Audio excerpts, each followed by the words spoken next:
চট্টগ্রাম বন্দরের সকল ধরনের সিন্ডিকেট মনোপলি ভেঙে ব্যবসায় সুষ্ঠু পরিবেশ নিশ্চিত করার কার্যক্রম জোরদার করা হয়েছে। চট্টগ্রাম বন্দর কর্তৃপক্ষের চেয়ারম্যান রিয়ার এডমিরাল SM মনিরুজ্জামান হই চট্টগ্রাম বন্দরত বিয়াক ধরনের সিন্ডিকেট ও মনোপলি ভাঙিয়ে ব্যবসার সুষ্ঠু পরিবেশ নিশ্চিত করিবার কার্যক্রম জোরদার করার ইতিপূর্বে প্রদত্ত 23টি শিপ হ্যান্ডলিং অপারেটর লাইসেন্স বাতিল করা হয়েছে। সকল ক্ষেত্রে দুর্নীতি অনিয়মের বিরুদ্ধে কঠোর পদক্ষেপ গ্রহণ করা হয়েছে, যার সুফল ইতিমধ্যে বন্দর ব্যবহারকারীগণ পেতে শুরু করেছে। তিনি মঙ্গলবার নভেম্বর 19 তারিখ বন্দরের শহীদ মুন্সি ফজলুর রহমান মিলনায়তনত অনুষ্ঠিত সাংবাদিকতার ফোরামে এক মতবিনিময় সভাতে এসব কথা হয়। বন্দরের ভূমির অবৈধ ব্যবহার, অবৈধ লাইসেন্স বাতিল এবং দুর্নীতি সহ সকল অনিয়ম রোধে কার্যকর ব্যবস্থা গ্রহণ করা হয়েছে। ভূমি সংক্রান্ত বিভিন্ন আদালতে চলমান মামলাসমূহ নিষ্পত্তির জোরদার প্রচেষ্টা অব্যাহত রাখা হয়েছে।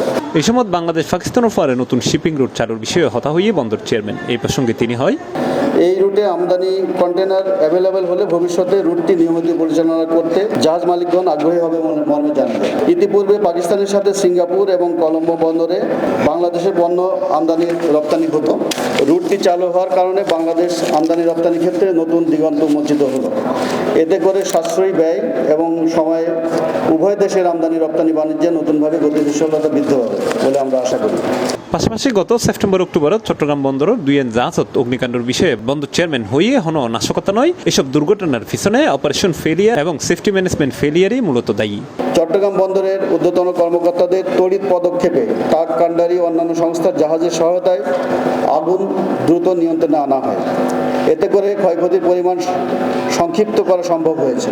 এছাড়া দ্রুততার সাথে অগ্নি নির্বাপনে এগিয়ে আসার ফলে চ্যানেলে সম্ভাব্য প্রতিবন্ধকতা নিরসন করা সম্ভব হয়েছে। এ ধরনের দুর্ঘটনার কারণ অনুসন্ধান এবং ক্ষয়ক্ষতি নিরূপণের লক্ষ্যে নৌ পরিবহন মন্ত্রণালয়, জ্বালানি মন্ত্রণালয় এবং চট্টগ্রাম বন্দর কর্তৃপক্ষ উচ্চ পর্যায়ের তদন্ত কমিটি গঠন করে। উল্লেখিত ঘটনাসমূহের কারণ হিসাবে অপারেশনাল ফেলিওর এবং সেফটি ম্যানেজমেন্ট ফেলিওর বিশেষভাবে উঠে এসেছে।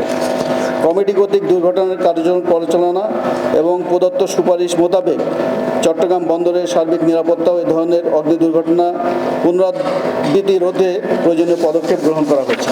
এছাড়া গত 3 মাসে বন্দর ব্যবস্থাপনায় নানা পরিবর্তন ও বন্দরের নতুন প্রকল্পগিন লইয়েরা হতা হয়ে চট্টগ্রাম বন্দর কর্তৃপক্ষের চেয়ারম্যান রিয়ার এডমিরাল SM মনিরুজ্জামান। বর্তমানে জাহাজের অ্যাভারেজ ওয়েটিং টাইম 1 থেকে 2 দিনে নেমে এসেছে, যা ইতিপূর্বে 6 থেকে 8 দিন ছিল।